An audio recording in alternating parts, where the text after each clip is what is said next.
दंगल express channel को subscribe करिए।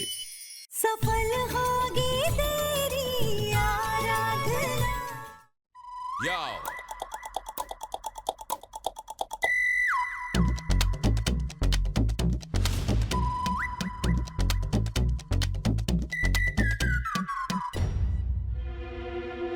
तुझे कुछ अक्ल वक्ल है कि नहीं? ये क्या पहन रखा है? ये ऐसे ऐसे रजाई के तो बड़े भैया को। हाँ, आपने तो कहा था ना न्यू लुक, मुझे लगा था कुछ एकदम हॉट एंड सेक्सी ग्लैमरस पहन के जाएगी। तो ये मेनका दीदी की तरह घोड़े पर चद्दर लपेट कर चली गई वहाँ। दीदी, वो दीदी को कितना मान देते हैं, कितना मानते हैं। तो मैंने सोचा अगर मैं भी उनकी तरह तैयार होके जाऊंगी तो मुझे भी फिर। तुझे क्या भैया को राखी बांधनी है? हाँ? नहीं, अरे वो उनकी बहन है। मैंने पहले सोचा था कि मैं दामिनी भाभी के जैसे कपड़े पहन के जाऊंगी, और उस रातना के साथ जो कुछ भी हुआ ना, उसे देखकर तो मेरी रूह कांप गई। दीदी सुनो, मैं ना बहुत कंफ्यूज हूँ अभी। अरे कपड़ों से ज्यादा अक्ल को चमकाने की जरूरत है। और बड़े भैया ना ब्यूटी विद ब्रेन से पटेंगे। तू ना एक काम कर, ये ब्यूटी वाला काम तू संभाल और मैं ब्रेन वाला काम संभालती हूँ, ठीक है? मैडम जी, मुझे तो लगता है कि डिम्पल भाभी ने अपनी बहन को इसलिए यहाँ बुलाया है ताकि वो सांप को ले जा सके। अगर वो भी इस घर में आ गई ना तो बस। जो तुम देख रही हो वो हम भी देख रहे हैं जलेबी। हाँ। करने दो कोशिश, सपने तो कोई भी देख सकता है, वो महारानी भी और नौकरानी भी। इतना तो हम जानते हैं कि हमारा भाई सिर्फ एक ही औरत से प्यार करता है जो अब इस दुनिया में नहीं रही। दामिनी के बाद किसी का कोई चांस नहीं।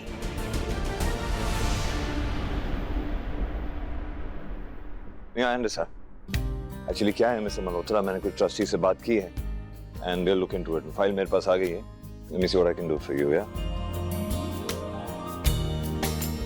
ऑलराइट। मुश्किल से साहब से कहने की हिम्मत जुटाई थी, लेकिन कह ही नहीं पाई। कैसे कहूँ, कुछ समझ में ही नहीं है। अरे टाइम हो गया है, विनायक को कुछ।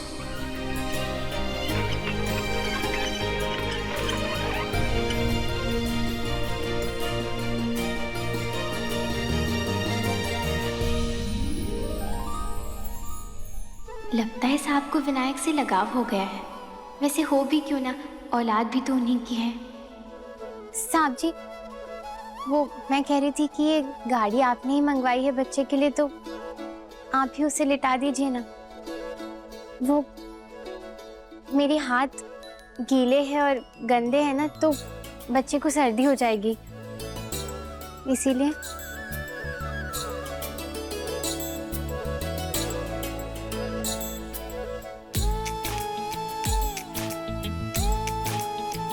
साहब जी, वो एक बात पूछनी थी आपसे। पहले हटो, पूछो। मैं पूछ रही थी कि अगर आपका खुद का बच्चा होता तो आप उसका भी ऐसे ही ध्यान रखते ना?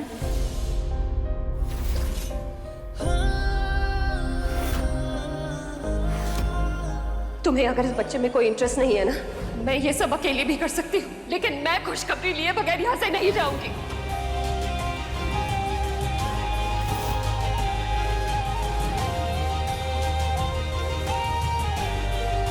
एक बात बताओ, किस काम के लिए तुम्हें यहाँ पे रखा है? काम करने के लिए रखा है ना, तो फिलहाल काम करो। मेरी पर्सनल लाइफ के बारे में तुम्हें जानने का या बात करने का कोई हक नहीं है। I hope I am clear.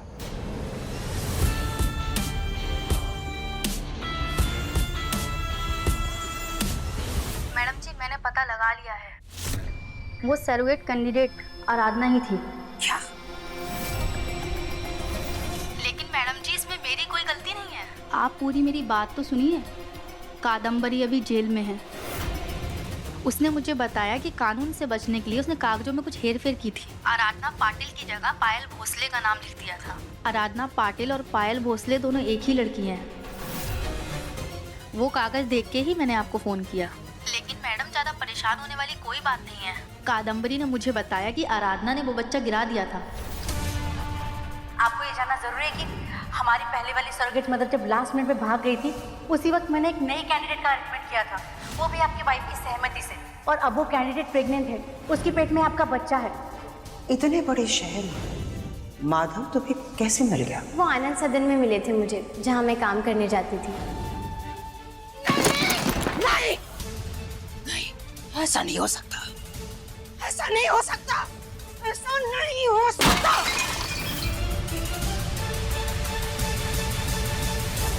एक मिनट, अगर आराधना ने उस बच्चे को गिरा दिया था तो फिर ये बच्चा आया कहां से?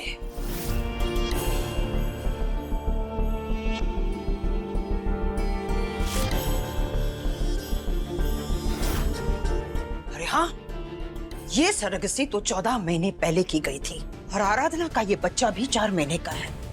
अगर आराधना ने माधव और दामिनी के बच्चे को नहीं गिराया होता तो आज ये बच्चा 4 महीने का ही होता।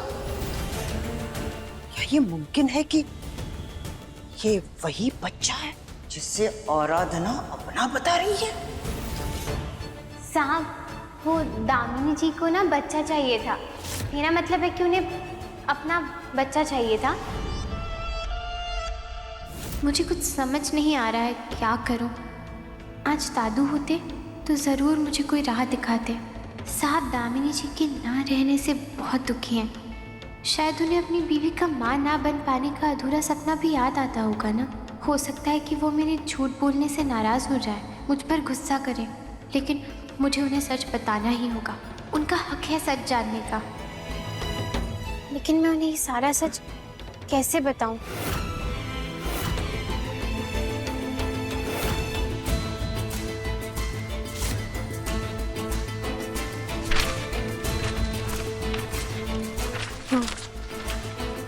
मैं ये चिट्ठी लिखकर उन्हें अपनी सारी बातें बता सकती हूँ।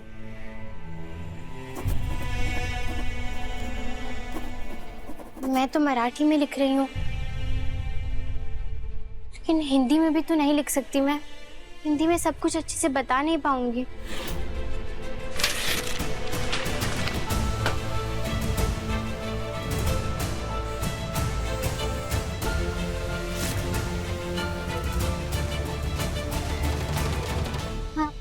मैं अपनी सारी बातें रिकॉर्ड करके भी तो भेज सकती हूँ ना। काकी भी मुझे ऐसे ही भेजा करती थी।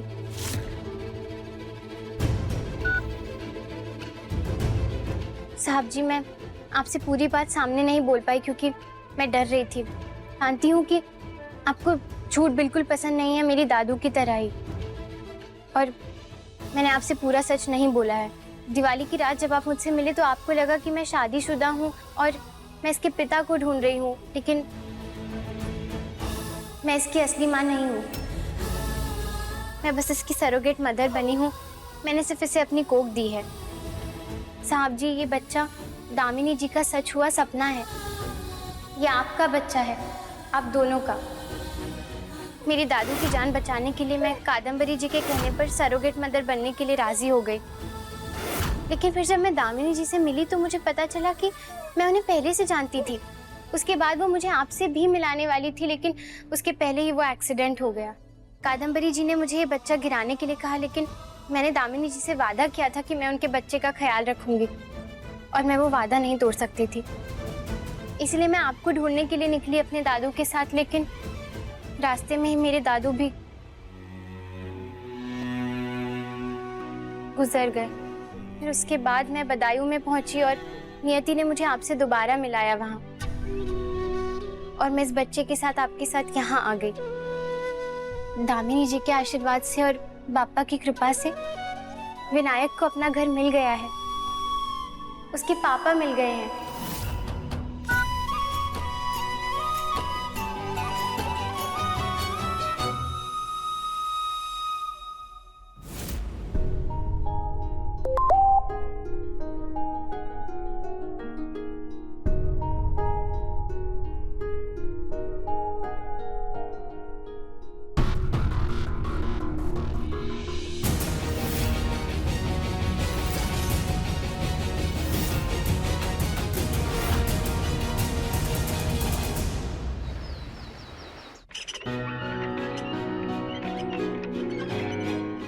तक तो साहब ने मेरा भेजा हुआ मैसेज सुन लिया होगा। अब जो भी होगा मैं झेल लूँगी। मुझे उन्हें सच बताना था और मैंने बता दिया है।